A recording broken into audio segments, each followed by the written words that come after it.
Okay, so we are live now. So, hello everyone, welcome you all to the 12th day of Coding Pathshala. And today's topic is all about the main activity of Java. So, we have again Isha with us. Hello, Isha. Hello, ma'am. So, Isha, I think we can start now. And I hope all you Absolutely. guys are learning a lot from Isha, Ankur, and Coding Pathshala team. So I think we can start and then we can have a chat later on. First, we have to complete the topic. No? Yes, I'll share the screen. Yeah.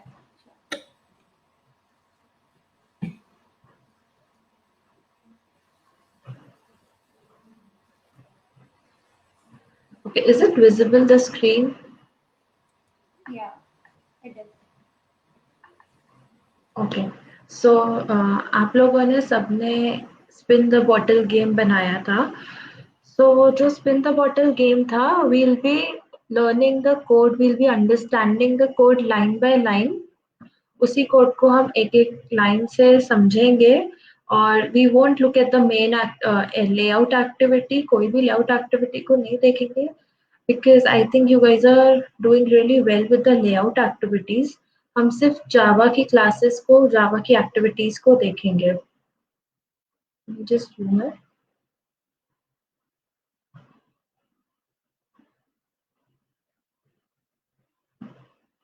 Okay so जो सबसे पहली activity थी हमारी जो ये main activity थी जहाँ पे दो ऑप्शंस थे स्टार्ट गेम एंड एग्जिट उसके लिए हमने मेन एक्टिविटी बनाई थी एंड जो सेकेंड पार्ट था जहाँ बॉटल स्पिन होती है उसके लिए हमने मेन एक्टिविटी 2 बनाई थी so we'll start with main activity 1 the first thing that the first thing that you all can see here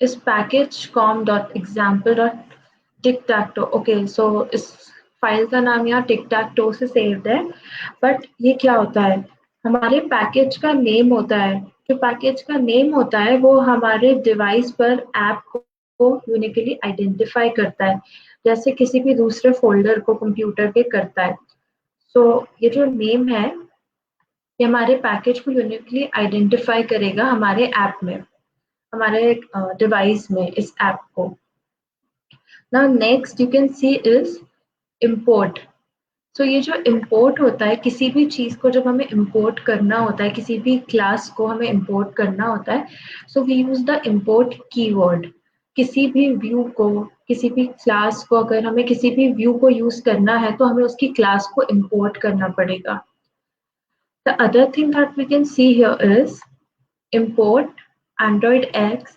.appcompat.app.appcompat activity. तो ये क्या होता है ये import होती है ये एक क्लास होती है जो न्यू प्लेटफॉर्म्स पर जो न्यू प्लेटफॉर्म्स पर जो फीचर्स होते हैं वो हमारे पुराने एंड्रॉयड प्लेटफॉर्म पर यूज करने में हेल्प करती है फॉर एग्जाम्पल नेविगेशन मोड या एक्शन आइटम्स ये सब हमारे पुराने प्लेटफॉर्म्स में शायद नहीं थे सो इन्हें अगर यूज करना है हमारे न्यू प्लेटफॉर्म में है ये एंड हमारे पुराने प्लेटफॉर्म पे नहीं होता है सो जब हमें इसे पुराने प्लेटफॉर्म पे यूज करना होता है एंड्रॉयड के सो हम इसको इम्पोर्ट करते हैं ये ऑलरेडी बाय डिफॉल्ट जब हम अपना एंड्रॉयड स्टूडियो ओपन करते हैं तो यहाँ पे ऑलरेडी रहती है The next line that you can see here is public class main activity Isha, X. Isha, can Yes, you hear ma'am. me? Can you Yes, please ma'am. zoom the screen because it's not visible actually clearly. If you can zoom the screen. Okay. Is it? Yeah, yeah. Okay. It is. Go ahead. So the next line is public class main activity extends app compat activity. So सबसे पहले ये देखेंगे कि ये क्या है the public ये जो पब्लिक कीवर्ड है ये एक एक्सेस मॉडिफायर होता है ये यूज मतलब हम इसको कौन एक्सेस कर सकता है इस क्लास को कौन एक्सेस कर सकता है कहाँ से एक्सेस हो सकती है ये डिफाइन करता है so we have 3 access modifiers public protected and private अगर कोई भी क्लास पब्लिक है या कोई भी मेथड पब्लिक है सो वो क्लास या मेथड उस रिस्पेक्टिव क्लास या मेथड के बाहर भी एक्सेस हो सकती है। अगर वो पब्लिक नहीं है, अगर वो प्राइवेट है, तो वो उसके बाहर एक्सेस, उस क्लास या उस मेथड के बाहर एक्सेस नहीं हो सकती। तो वर्ड क्लास ये डिनोट करता है कि ये क्लास है एंड जो मेन एक्टिविटी है ये क्लास का नेम है। एक्सटेंस, जो एक्सटेंड है ये कीवर्ड होता है जो डिनोट करता है कि एक क्लास दूसरी क्लास में से इनहेरिट हुई है, दूसरी क्लास में से आई है। एंड जो ऐप कॉम्पेट एक्टिविटी होती है वो एक बेस क्लास होती है दूसरी एक्टिविटीज की। नाउ बेस क्लास वो क्लास होती है जो दूसरी क्लासेस से इनहेरिट, जिससे दूसरी क्लासेस इनहेरिट होती है। सो ऐप कॉम्पेट एक्टिविटी से दूसरी क्लासेस ली जाती है, इनहेरिट की जाती है। अब यहाँ पे बटन B1, B2 है। सो बटन, ये जो बटन है ये हमारी क्लास है, हमारा व्यू है। और इसको जब हम जैसे हम बटन टाइप करते हैं तो कभी कभी यहाँ एरर आती है, उसके लिए हम ये इंपोर्ट करते हैं। यहाँ पे ये इंपोर्ट किया हुआ है यहाँ पे। सो इस बटन क्लास को एक्सेस करने के लिए, किसी भी क्लास को एक्सेस करने के लिए हम उस क्लास को यहाँ पे इंपोर्ट करते हैं। उसको इंपोर्ट करने के बाद हम उसके ऑब्जेक्ट्स क्रिएट करते हैं, right. Next we can see protected void on create bundle save instance state. So on create क्या होता है? जो on create होता है वो एक callback method होती है। ये आपको बताता है कि उसकी जो callback method होती है वो आपको ये बताती है कि उसकी state change हो रही है। Now state change हो रही है मतलब कि वो अभी run हो रहा है, अभी वो start हुआ है, अब वो पॉज हुआ है, अब वो एंड होगा, ये स्टेट चेंज होना होता है, या वो नेक्स्ट एक्टिविटी में जा रहा है, ये सब स्टेट चेंज होना होता है। सो जो ऑन क्रिएट है वो ये बता रहा है कि जब जैसे ही आपका ऐप क्रिएट होगा तो क्या होगा। जैसे ही मेथड, जो ऑन क्रिएट मेथड में एक्टिविटी क्रिएट करता है, राइट, एंड हम इसका यूज, ये जो पार्ट है इसका यूज, ये जो 3 लाइन है इसका यूज इसीलिए करते हैं ताकि हम किसी भी मेथड को इनिशियलाइज कर सके, इसमें कोड लिख सके। अब यहाँ पे super dot on create saved instance state है।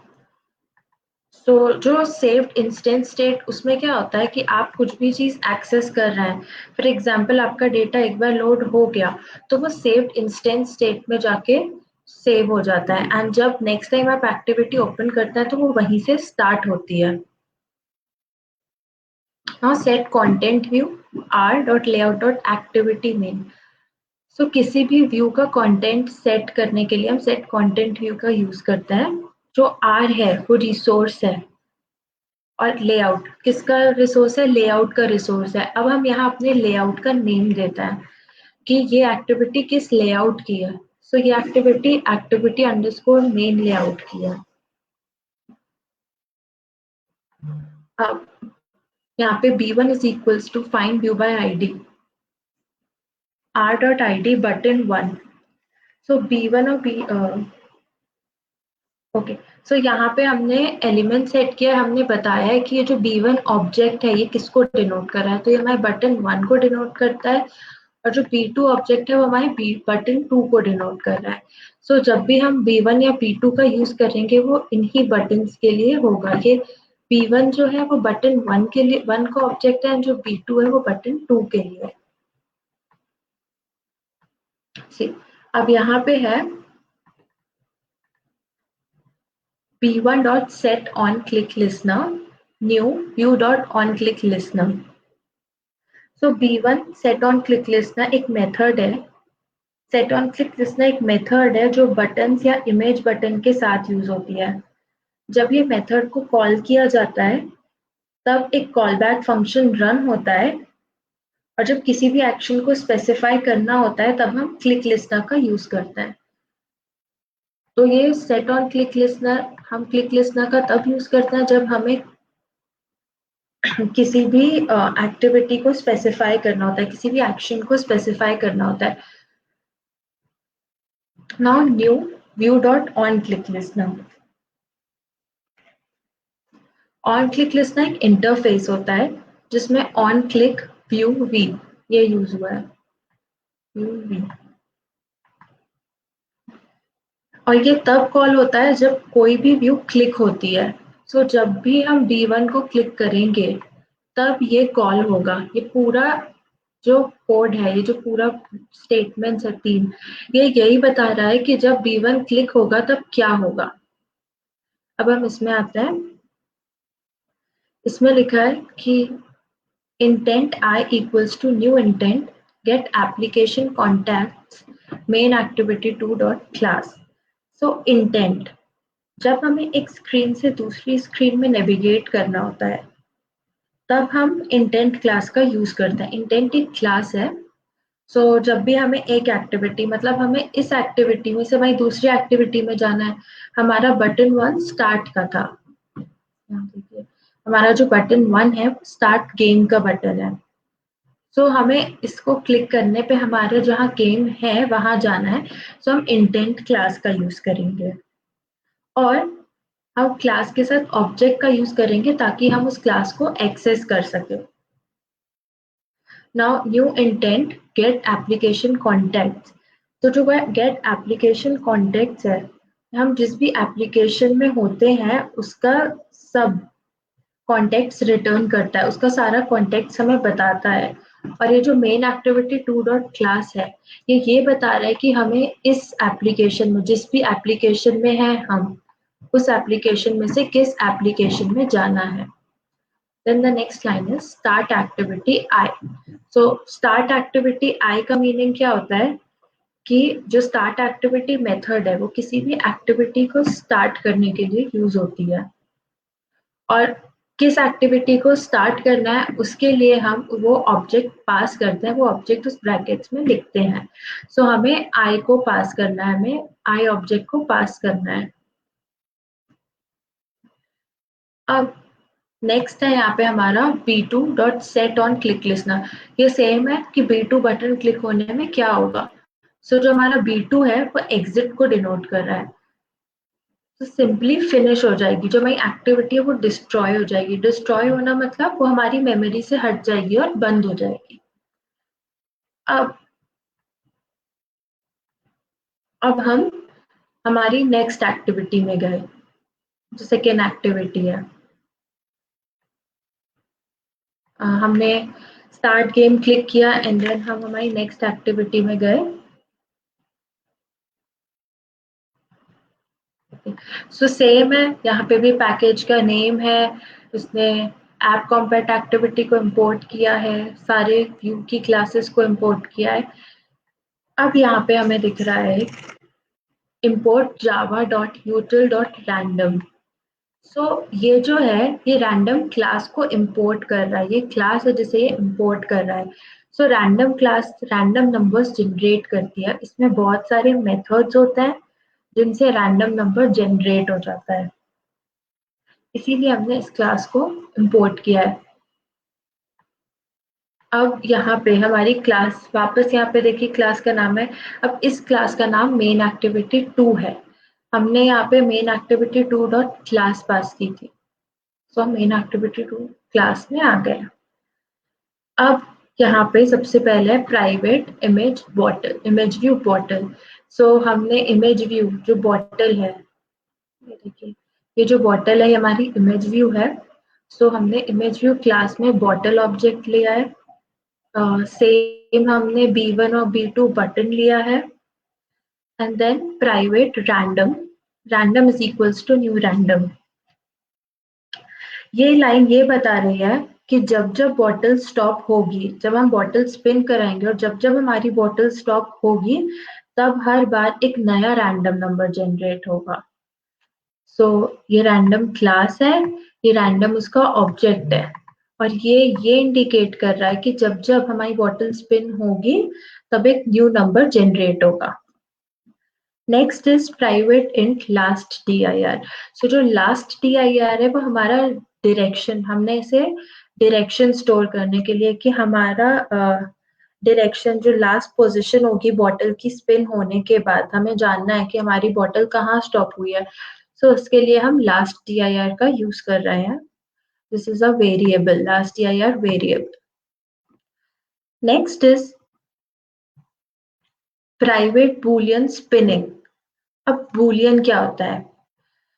बूलियन हम तब यूज करते हैं जब हमें कोई भी वैल्यू ट्रू या फॉल्स चाहिए होती है। बूलियन हमेशा या तो हमें ट्रू बताता है कि कोई चीज ट्रू है या तो नहीं है। अब हमने उसके लिए स्पिनिंग वेरिएबल का यूज किया है। तो बूलियन जो है वो यूज हो रहा है ताकि स्पिनिंग वेरिएबल के लिए वो ये बताएगा कि हमारी बॉटल स्पिन हो रही है या नहीं हो रही है। इसीलिए हमने बूलियन के लिए वेरिएबल क्रिएट किया है। सिमिलरली जैसे हमने हमारी बॉटल ऑब्जेक्ट के लिए आईडी डिफाइन बताई कि कहाँ है, B1 की आईडी बताई एंड B2 की आईडी। जो R होता है वो रिसोर्स के लिए स्टैंड करता है।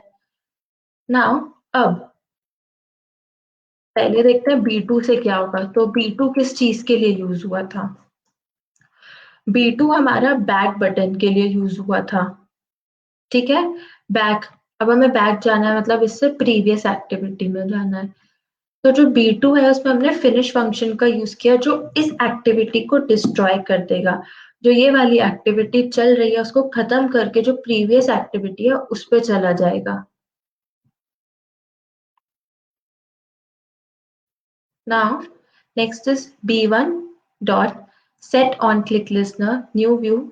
So B1, जब हम B1 को क्लिक करेंगे तब क्या होगा?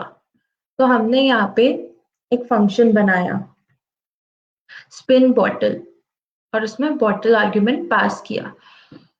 तो स्पिन बॉटल जो हमने बनाया है, मेथड बनाई है कि जैसे ही हम B1 को क्लिक करेंगे जो स्पिन बॉटल मेथड है आप उसको कॉल करना। तो स्पिन बॉटल मेथड में क्या हो रहा है वो देखते हैं। स्पिन बॉटल में सबसे पहले हम ये देखेंगे कि हम इफ स्टेटमेंट लिखेंगे। सबसे पहले हम ये देखेंगे कि हमारी बॉटल स्पिन हो भी रही है या नहीं हो रही है। सो इफ, जैसा कि पहले भी बताया, एक कंडीशनल स्टेटमेंट है कि अगर बॉटल स्पिन हो रही है तो अगर बॉटल स्पिन हो रही है तो जो इस ब्रैकेट में कोड है वो चलेगा। तो इस कोड को लाइन से समझते हैं। Final int new DIR। अब फाइनल इंट न्यू DIR क्या है? ये जो न्यू DIR है ये बताएगा कि न्यू डायरेक्शन क्या है। ठीक है, सो हम इस लाइन के थ्रू ये बताना चाहते हैं कि हमने जो भी नया डायरेक्शन है, हमारा जो भी नया डायरेक्शन होगा जब वापस बॉटल स्पिन होगी वो भी रैंडम हो। ऐसा नहीं कि एक पर्सन पे डेयर आया है या एक पर्सन को बॉटल पॉइंट कर रही है तो बार बार सिर्फ उसी पर्सन को बॉटल पॉइंट करती रहे। तो हम यहाँ पे फाइनल इंट न्यू DIR, ये जो न्यू DIR है ये हमारा वेरिएबल है। इसमें हम रैंडम डॉट नेक्स्ट इंट ये यूज कर रहे हैं ताकि हमारा जो भी नया रैंडम नंबर, जो भी रैंडम डायरेक्शन जनरेट हो वो हमेशा डिफरेंट हो। और ये जो 1800 है वो ये बता रहा है कि मैक्सिमम हमारे 18 राउंड हो सकते हैं इसमें। अगर उससे ज्यादा, अगर हम इसको 1800 की जगह 2000 कर देंगे तो हमारे मैक्सिमम 20 राउंड होंगे यहाँ पे। इसके बाद नेक्स्ट है फाइनल फ्लोट पाइवेट एक्स। तो जो फाइनल फ्लोट पाइवेट एक्स और ये है, हमें हमारी बॉटल का मिड पॉइंट चाहिए। ठीक है, हमें ये देखना है, मतलब अगर आपकी बॉटल रोटेट हो रही है तो आप नहीं चाहते कि आपकी पूरी बॉटल रोटेट हो। ऑब्वियसली जब आपने कभी ट्रूथ एंड डेयर खेला होगा तो आपकी बॉटल एक फिक्स्ड पॉइंट से, एक फिक्स्ड एक्सिस से रोटेट होती है। सो हम चाहते हैं कि हमारी बॉटल उस एक्सिस पे फिक्स हो जाए एंड देन फिर वहां से रोटेट करे, ना कि पूरी बॉटल रोटेट करे। सो इसके लिए हम क्या करेंगे, हमने यहाँ पे पाइवेट एक्स एक वेरिएबल बनाया। अब हम इसकी हेल्प से हमारी बॉटल का सेंटर पॉइंट निकालेंगे। जो हमारी एक्स एक्सिस होती है, जो आपने ग्राफ देखा होगा, हमारी जो एक्स एक्सिस होती है वो हमारी हॉरिजॉन्टल लाइन होती है। ये जो है यहाँ पे, ये हमारी हॉरिजॉन्टल लाइन है और ये हमारी वर्टिकल लाइन है। सो ये हमारी एक्स एक्सिस हो गई और ये हमारी वाई एक्सिस हो गई। अब जो पाइवेट एक्स है, इसमें हमने लिखा है बॉटल डॉट गेट विथ। जो बॉटल है उसकी विड्थ निकालो। जो बॉटल हमारा ऑब्जेक्ट है इमेज व्यू का, जो हमारी इमेज व्यू है उसकी जो विड्थ है उसको लो और उसको 2 से डिवाइड कर दो, मतलब उसको हाफ कर दो। तो जो भी पॉइंट आएगा वो हमारा एक्स एक्सिस का हाफ होगा। यहाँ देखते हैं। ये हमारी एक्स एक्सिस है, ये इसका मिड पॉइंट ये हमारा पाइवेट एक्स की वैल्यू होगी, ये जो भी होगी ये पाइवेट एक्स है। और पाइवेट वाई सिमिलरली बॉटल की जो हाइट है, जो भी उसकी लंबाई है, उसको भी डिवाइड बाय 2 कर दो, तो जो उसका मिड पॉइंट आएगा वो हमारी पाइवेट वाई की वैल्यू होगी। अगर वर्टिकल लाइन में देखें तो ये हमारे पाइवेट वाई की वैल्यू होगी। अगर हम इसको देखें तो कहीं यहाँ बीच में हमारा मिड पॉइंट आएगा, मतलब यहाँ से हमारी बॉटल फिक्स हो जाएगी, हम कोड के थ्रू फिक्स करें। अब एनिमेशन परफॉर्म करना है, ठीक है। पाइवेट एक्स और पाइवेट वाई में हमारी बॉटल की सेंटर पोजीशन स्टोर हो गई है। अब हमें एनिमेशन, हमारा जो एनिमेशन परफॉर्म करना है उसके लिए हम एनिमेशन क्लास का यूज करेंगे। ये हमारी एनिमेशन क्लास है। जो रोटेट है वो उसका ऑब्जेक्ट है। नाउ न्यू रोटेट एनिमेशन, जो न्यू रोटेट एनिमेशन है वो, उसमें हम वैल्यूज पास कर रहे हैं last direction, new direction, pivot X और पाइवेट वाई की।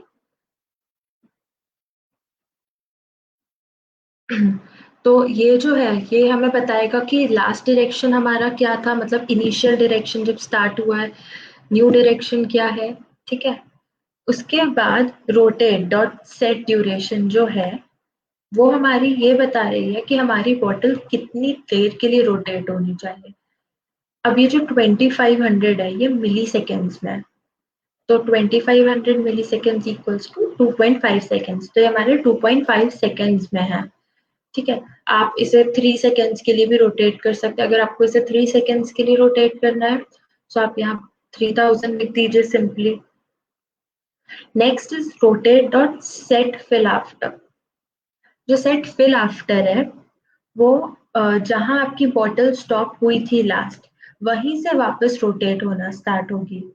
सेल्फ फिल आफ्टर का यूज हमने इसीलिए किया। अब हम यहाँ पे ट्रू कर रहे हैं। ट्रू मतलब कि जहां से आपकी बॉटल, इसको ट्रू करो मतलब कि ऐसा होना चाहिए कि जब जहां आपकी बॉटल लास्ट स्टॉप हुई थी वहीं से रोटेट होना स्टार्ट हो।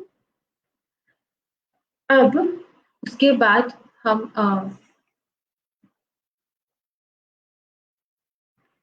अब रोटेट क्लास का एनिमेशन सेट करने के लिए हम एनिमेशन ऑन लिसनर का यूज करते हैं, ठीक है। तो जैसे ही आप यहाँ पे rotation dot set animation listener, new animation listener करेंगे, जब आपने कोड किया होगा, जब आपने ये प्रैक्टिकली परफॉर्म किया होगा, तो ऑटोमेटिकली यहाँ 3 मेथड्स आ गई थी जैसे ही आपने new animation dot animation listener select किया था। तो 3 मेथड्स आई है। एक मेथड है on animation start, second method है ऑन एनिमेशन एंड और थर्ड मेथड है ऑन एनिमेशन रिपीट।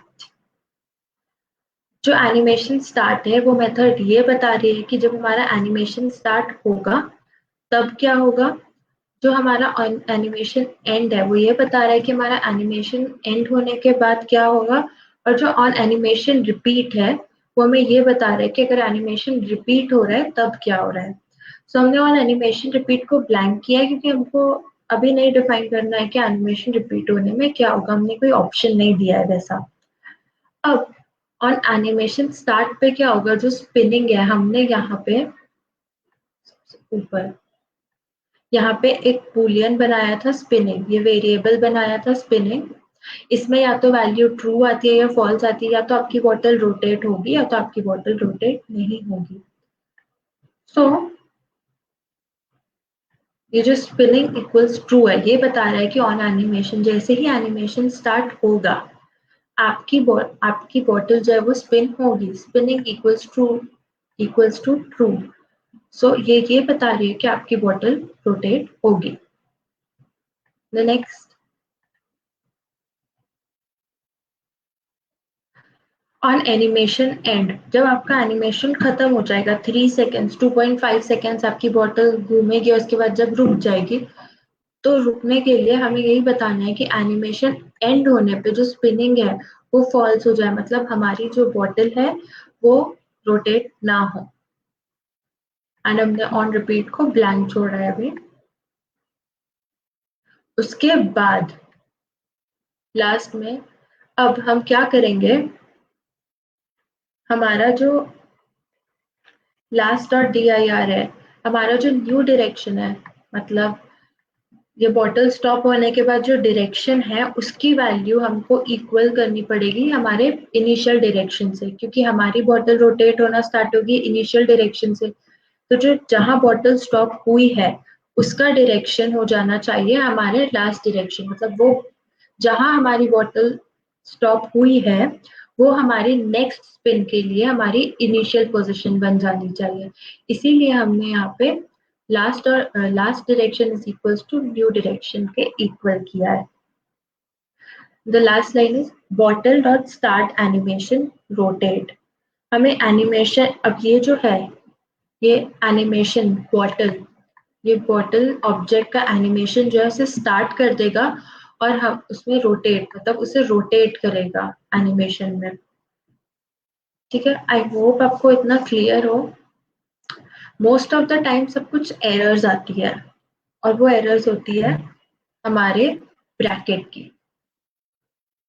ठीक है, अब हमें ये ध्यान रखना है कि हमारे ब्रैकेट्स क्लोज हुए हैं या नहीं हुए हैं।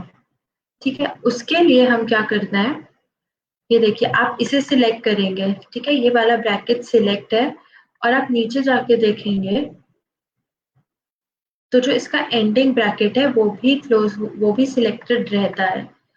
जो ब्रैकेट स्टार्ट हुआ है उसका क्लोज होना कंपलसरी है। ये देखिए, ये स्पिन द बॉटल का है।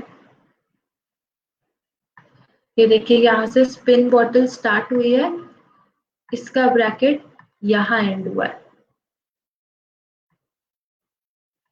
इफ में जो कंडीशन है, जो कंडीशन होती है वो हमेशा ब्रैकेट में आती है। उसके बाद जो कंडीशन ट्रू या फॉल्स होने पे जो भी स्टेटमेंट रन होगा वो इस ब्रैकेट के अंदर आता है। इस ब्रैकेट के अंदर जो भी कोड है वो तब चलेगा जब ये वाली कंडीशन ट्रू है। अब यहाँ पे आपको एक साइन दिख रहा है, एक्सक्लेमेशन स्पिनिंग। एक्सक्लेमेशन स्पिनिंग मतलब नॉट ट्रू। एक्सक्लेमेशन मार्क का यूज होता है नॉट इंडिकेट करने के लिए, not. So if spinning is not true, अगर स्पिनिंग नहीं हो रही है, ठीक है। तो आई होप ये मेन एक्टिविटीज आपको क्लियर है। कुछ क्वेश्चंस, कुछ क्वेरीज है?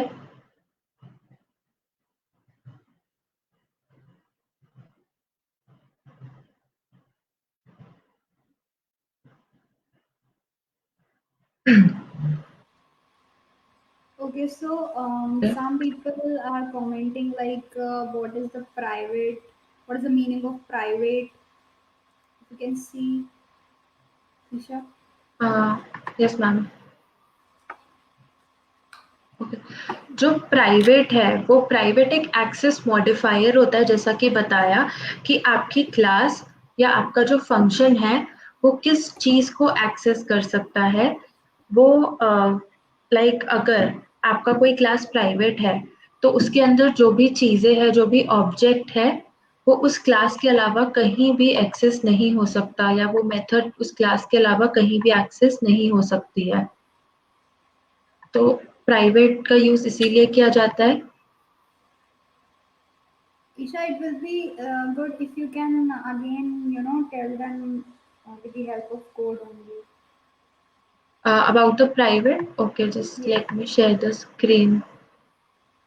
Just a minute.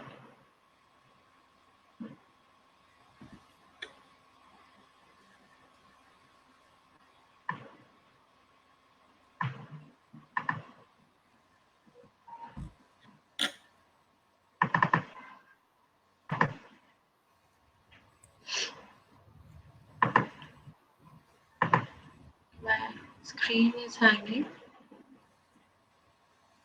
Sorry. My screen is stuck. Just a minute. Yeah, yeah, sure. So guys, I think Isha explained all the code. So whatever queries that you are having, you can ask in the comment box so we can try to clear all your doubts. Okay, so ये देखिए, यहाँ पे हमने public का use किया है। सो ये भी एक एक्सेस मॉडिफायर है। पब्लिक का यूज तब होता है जब हमें इस क्लास को, मतलब इस क्लास का जो ऑब्जेक्ट है, ये जो B1 और B2 है, ये इस क्लास के अलावा भी दूसरी क्लास में यूज हो जाएगा। एंड देन प्राइवेट, ओके, यहाँ पे प्राइवेट इमेज बॉटल व्यू। सो ये जो प्राइवेट ऑब्जेक्ट है वो इस क्लास के अलावा नहीं यूज हो पाएगा। वो जो ये वाला इमेज व्यू है वो सिर्फ मेन एक्टिविटी 2 क्लास में यूज हो पाएगा। That is the use of private and public. अगर कोई क्वेरी नहीं है so we can move to Android life cycle. Yeah, we can go. Go ahead. Okay, so what is Android activity life cycle?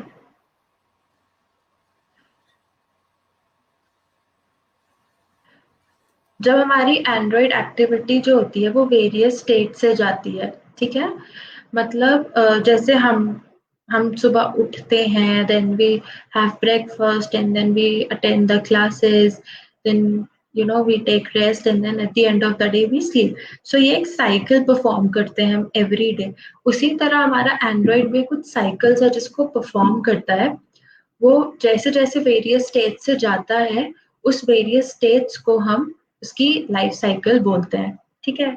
जैसे कि एक user जब app के through navigate कर रहा होता है, जैसे हमने अभी देखा कि हमने स्टार्ट गेम किया तो हम दूसरी एक्टिविटी पे चले गए। तो ये जो ट्रांजिशन परफॉर्म होते हैं, जो ट्रांजिशंस होते हैं, ये परफॉर्म होते हैं तब हमारी जो एक्टिविटी है, जब हमारी एक्टिविटी की स्टेट चेंज होती है। जो एक्टिविटी क्लास है वो कुछ कॉल बैक्स प्रोवाइड करती है जो हमारी एक्टिविटी को ये बताता है कि हाँ अब उसकी स्टेट चेंज हो चुकी है। जैसे कि एक्टिविटी का क्रिएट होना, एक्टिविटी का स्टॉप हो जाना या एक्टिविटी का एंड हो जाना, ये सब उसकी स्टेट है।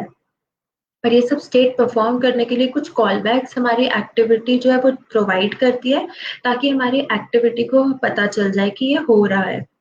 ओके, अब ये कुछ बेसिक एक साइकिल है जो होती है कि जब हमारा ऐप लॉन्च होता है, फिर हमारा ऐप क्रिएट होता है, उसके बाद हमारी एक्टिविटी स्टार्ट होती है एंड फिर रिज्यूम होती है। अब रिज्यूम होना मतलब कि अगर हमारी एक्टिविटी हमने कहीं से छोड़ी है, ठीक है। मोस्ट ऑफ द टाइम ऐसा होता है कि हमारी जो एक्टिविटी लाइक हमें कॉल आ गया बीच में, हम अपना ऐप यूज कर रहे हैं तो हमारी एक्टिविटी पॉज हो जाती है वहां पे, और वापस हम उसे अगर ओपन करते हैं तो वो वहीं से रिज्यूम होती है। सो ये रिज्यूम होना होता है। देन पॉज होना मतलब एक्टिविटी चली गई। अब एक्टिविटी पॉज होने का मतलब सिर्फ ये नहीं होता है कि एक्टिविटी के बीच में कुछ और हो गया। एक्टिविटी पॉज होना मतलब फॉर एग्जाम्पल हमने अभी देखा कि हम स्टार्ट गेम जब हमने बटन क्लिक किया तो हम अपनी स्पिन द बॉटल वाले पार्ट में चले गए थे, ठीक है। अब उस टाइम ड्यूरेशन के लिए जो हमारी पुरानी एक्टिविटी है इससे पहले वाली वो पॉज हो गई, वो हमारे बैकग्राउंड में है, हमारे सामने दूसरी एक्टिविटी है तो हमारी एक्टिविटी पॉज हो गई। स्टॉप होना, जब हम एक्टिविटी स्टॉप कर देते हैं, हमने बैक बटन दबा दिया तो हमारी एक्टिविटी स्टॉप हो जाती है, और स्टॉप होने के बाद डिस्ट्रॉय मतलब मेमोरी से हट जाती है, ठीक है।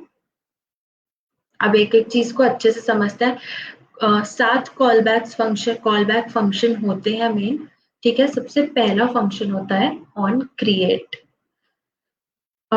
In this state the activity, इस स्टेट में जो हमारी एक्टिविटी होती है वो क्रिएट होती है, क्रिएट स्टेट में जाती है।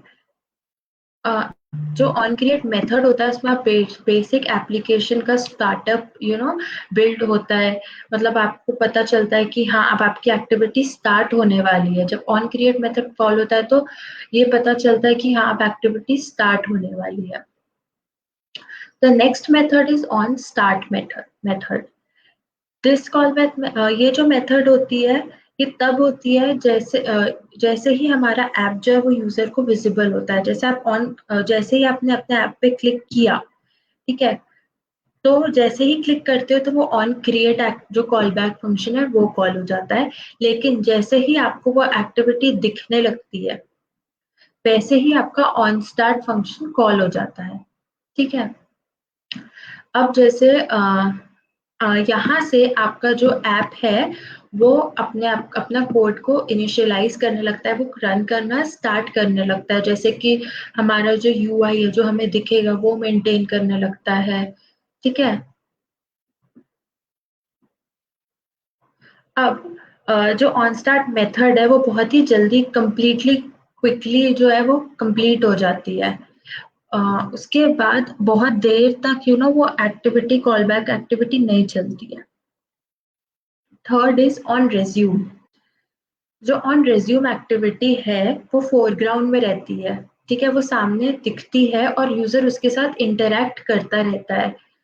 जब हम रेज्यूम स्टेट में जाते हैं तो हमारी जो भी एक्टिविटी है वो हमारे सामने आ जाती है और हमारा जो सिस्टम है, जो हमारा मोबाइल फोन है, वो ऑन रेज्यूम मेथड को कॉल करता है।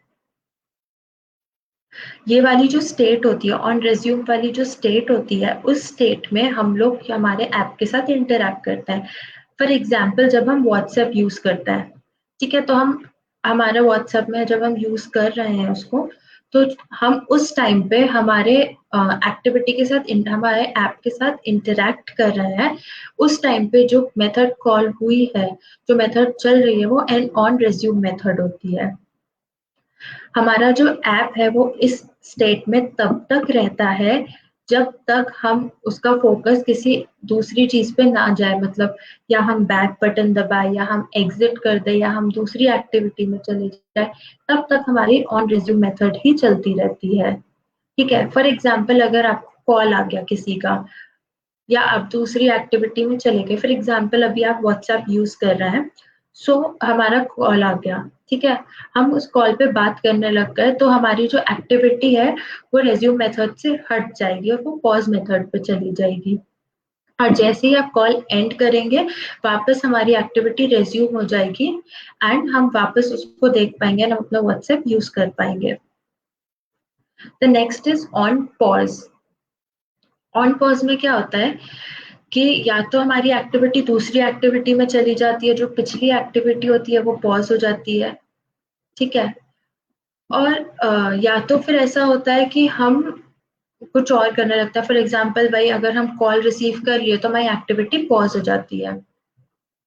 ये मेथड तब कॉल होता है जब हम हमारी एक्टिविटी लीव करने वाले होते हैं। ठीक है, जैसे ही हम मतलब इसमें कोई एक्टिविटी कंप्लीटली डिस्ट्रॉय नहीं होती है।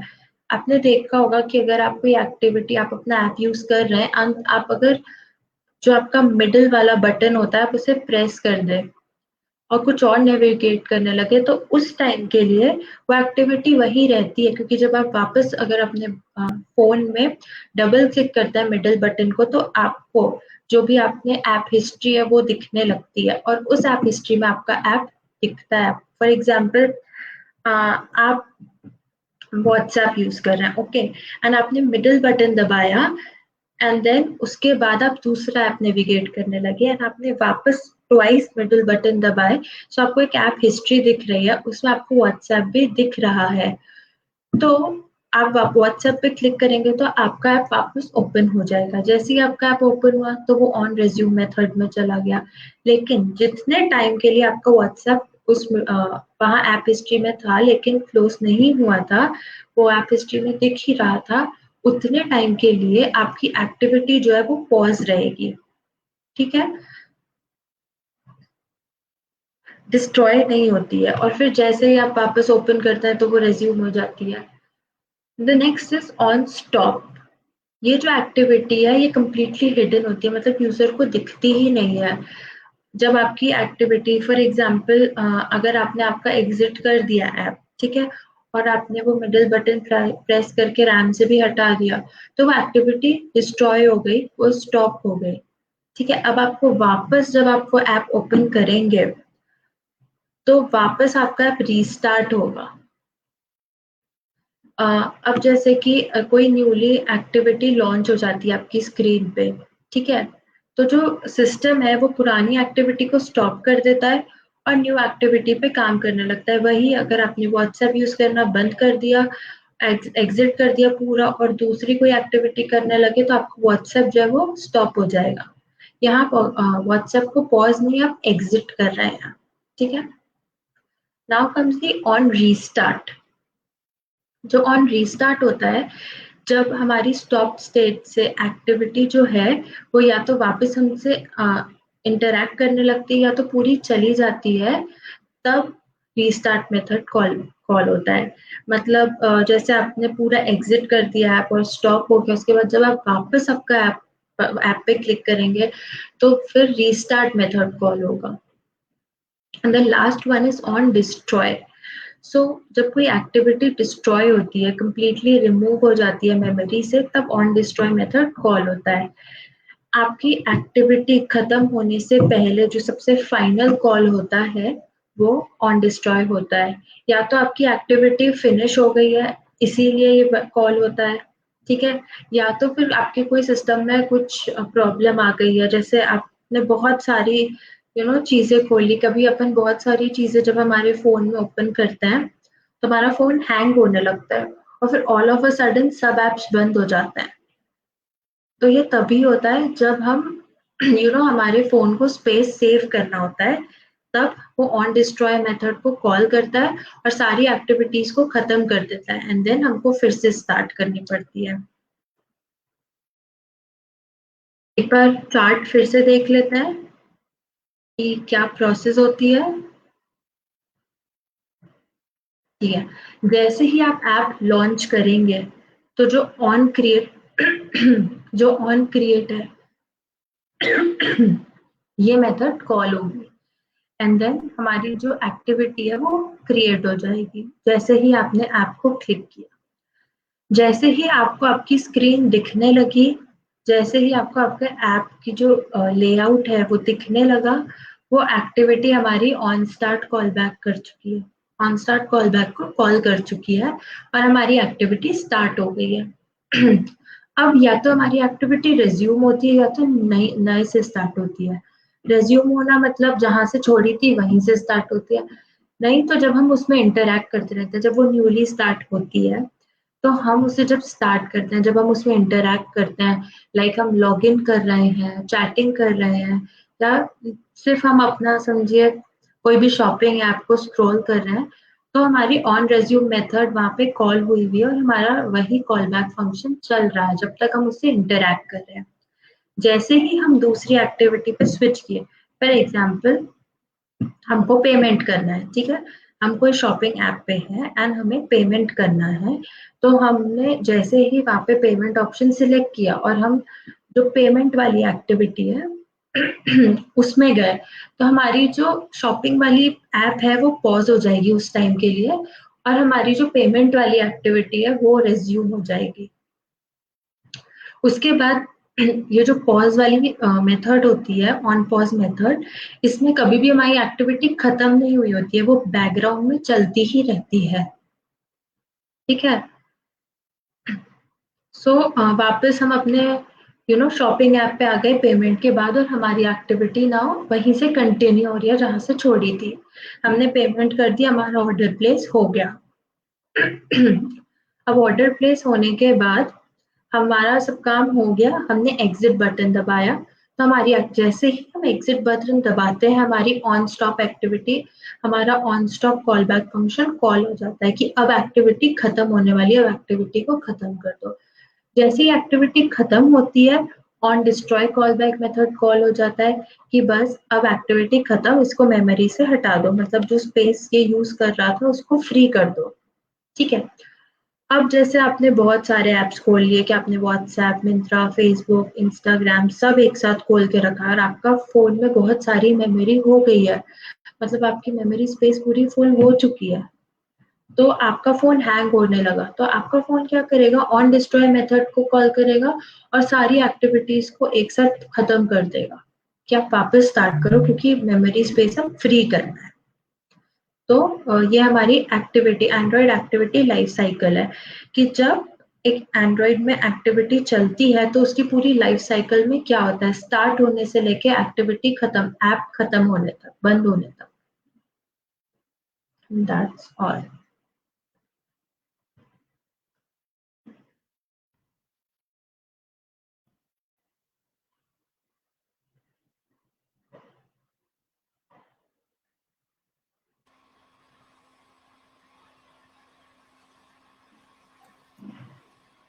Isha, there is one query.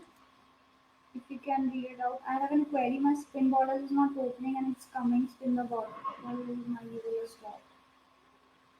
Okay, that is because कि आपकी जो आईडी होगी, आपकी जावा फाइल में जो आपने आईडी यूज की होगी आपके जावा क्लास में, और जो आपने लेआउट में आईडी यूज की होगी वो डिफरेंट होगी। सो आप एक बार आपके आईडीज को चेक करिए कि कहीं आईडी में गड़बड़ तो नहीं, आपने कहीं स्पेलिंग मिस्टेक तो नहीं कर दी है।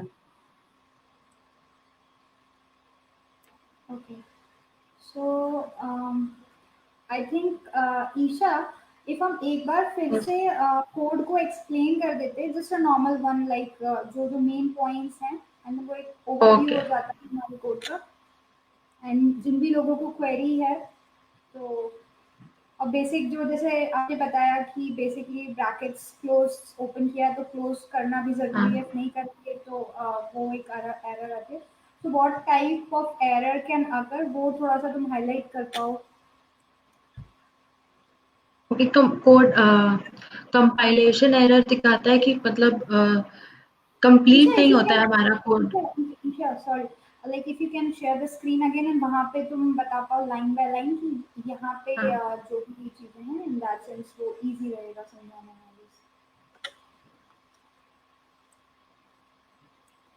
ओके, ठीक है, हम यहीं से देखते हैं।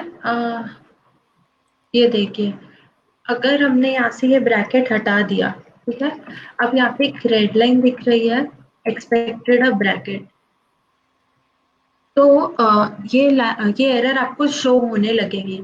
एंड जैसे ही आप इस एरर के पास जाएंगे, यहाँ पे दिखाएगा एक्सपेक्टेड अ ब्रैकेट और आप यहाँ ब्रैकेट लगा दीजिए।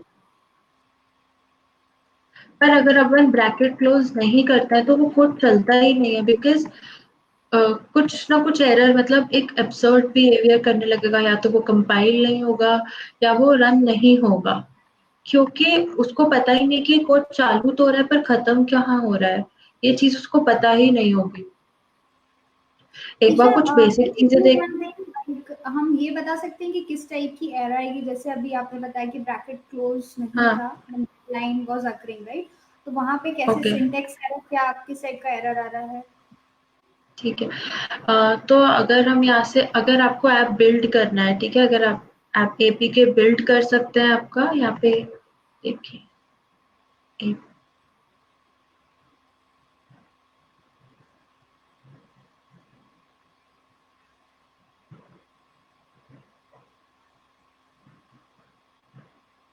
ओके, यहाँ एपीके बिल्ड, जैसे कभी कभी ऐसा होता है कि आप लोगों को कुछ एरर आ रही थी कि आपका फोन डिटेक्ट नहीं कर पा रहा था या नो डिवाइसेस दिखा रहा था, सो आप लोग एपीके बिल्ड करके कॉपी पेस्ट भी कर सकते हैं आपके फोन में। सो बिल्ड एपीके यहाँ क्लिक करेंगे। अब यहाँ पे जैसे आप बिल्ड एपीके क्लिक करेंगे, यहाँ पे ग्रेडल बिल्ड रनिंग दिखा रहा है, ये देखिए।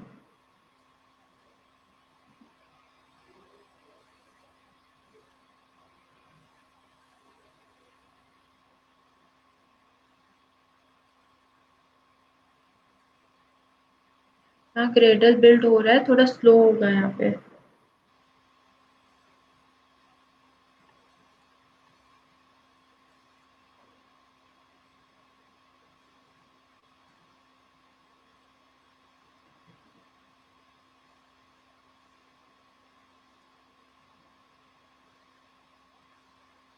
आपके प्रोग्राम में कभी भी कोई भी एरर आती है तो वो आपके बिल्ड में शो होने लगती है कि वो एरर क्या है और वो कहाँ है।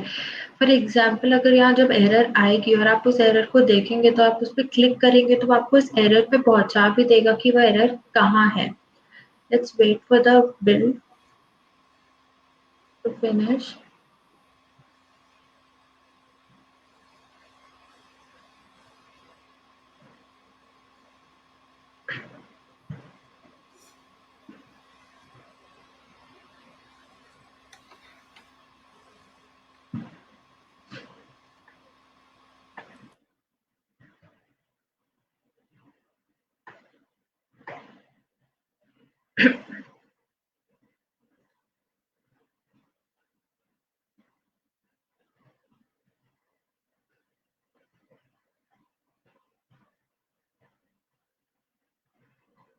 ये देखिए यहाँ एरर आने लग गई। हमारा कोड हमारा एपीके बना ही नहीं। ये देखिए, error while building APK, you can find the error in the message view.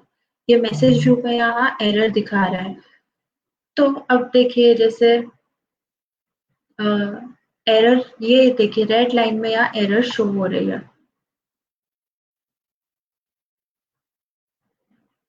Reached and of the file while parsing. तो ये शो कर रहा है कि यहाँ एरर है, इस पे एरर है। अब ये जो ब्लू लिंक है इस पे आप क्लिक करेंगे तो आपको डायरेक्ट यहाँ पहुंचा देगा। देखिए पेन दूसरी एक्टिविटी में चले जाता है, यहाँ रहता है। जैसे ही आप इस पे क्लिक करेंगे वो आपको डायरेक्ट यहाँ पहुंचा देगा कि यहाँ एरर है। ये एक रेड लाइन शो हो रही है, यहाँ एरर है।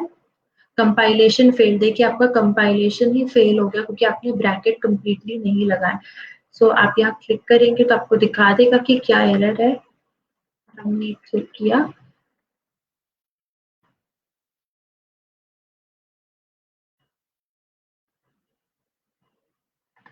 अब एरर चली जाएगी।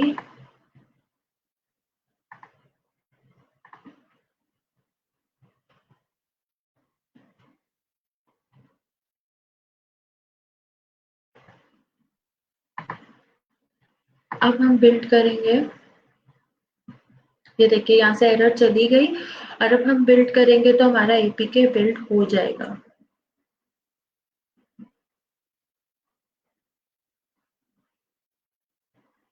ये देखिए यहाँ बिल्ड हो रहा है हमारा एपीके नीचे।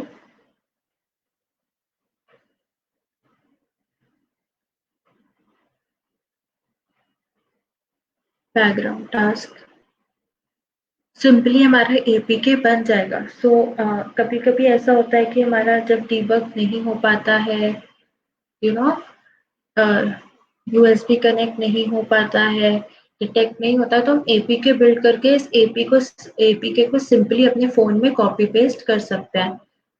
सो ये बिल्ड में जाएंगे, बिल्ड एनालाइजर।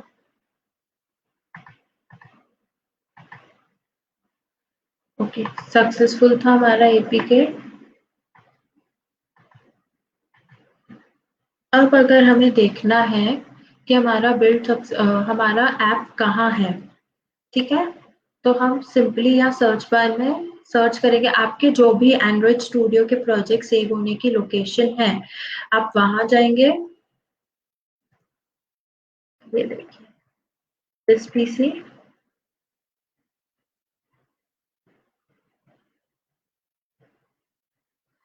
जिस पीसी ओपन हुआ, अब जैसे मेरा सारा जो एंड्रॉइड स्टूडियो के प्रोजेक्ट्स है वो ऑटोमेटिकली, कोई भी प्रोजेक्ट एंड्रॉइड स्टूडियो में ऑटोमेटिकली सेव हो जाता है। सो हम न्यू फाइल जी में गए।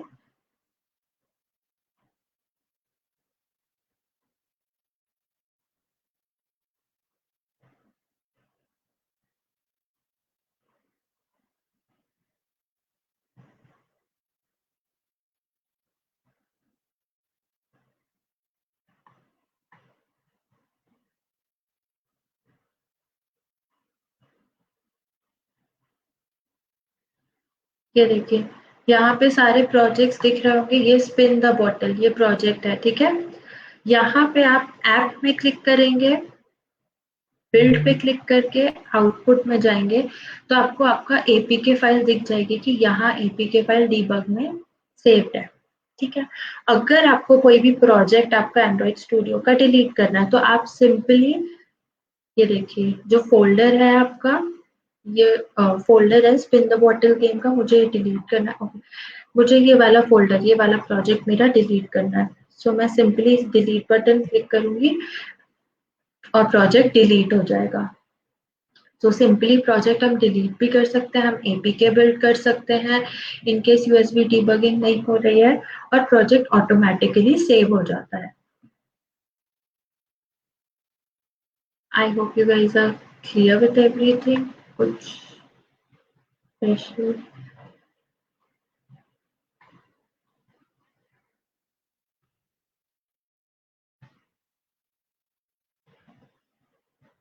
एक बार और रिपीट कर देती हूँ, पब्लिक और प्राइवेट जो होता है और प्रोटेक्टेड जो होता है वो हमारी एक्सेस मॉडिफायर होता है कि हमारा कोई भी डेटा कहाँ, जैसे यहाँ पे पब्लिक है तो ये जो है इसका जो भी डेटा है इसके अंदर ये स्पिनिंग, ये कहीं भी एक्सेस हो सकता है। हमने स्पिनिंग को यहाँ पे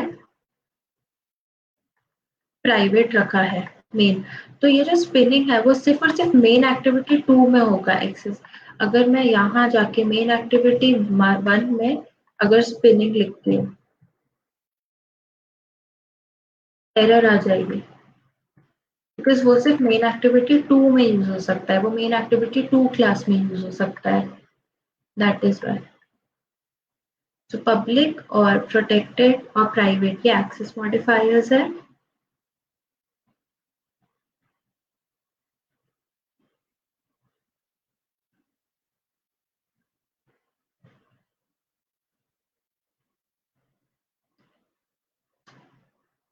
Ma'am, you're on mute. Yeah. So somebody was asking about variable also. What is variable? Okay, so variable क्या होता है कि हमें कोई भी डेटा की वैल्यू अगर स्टोर करनी होती है तो हम उसे वेरिएबल में स्टोर करते हैं। फॉर एग्जाम्पल हमें अगर 10 नंबर है उसे स्टोर करना है तो हम एक नंबर नाम का वेरिएबल बना लेंगे और हम उसे उस नंबर नाम के वेरिएबल में स्टोर कर देंगे। तो किसी भी डेटा वैल्यू को स्टोर करने के लिए हम वेरिएबल्स बना लेते हैं, किसी भी चीज को स्टोर करने के लिए। Okay.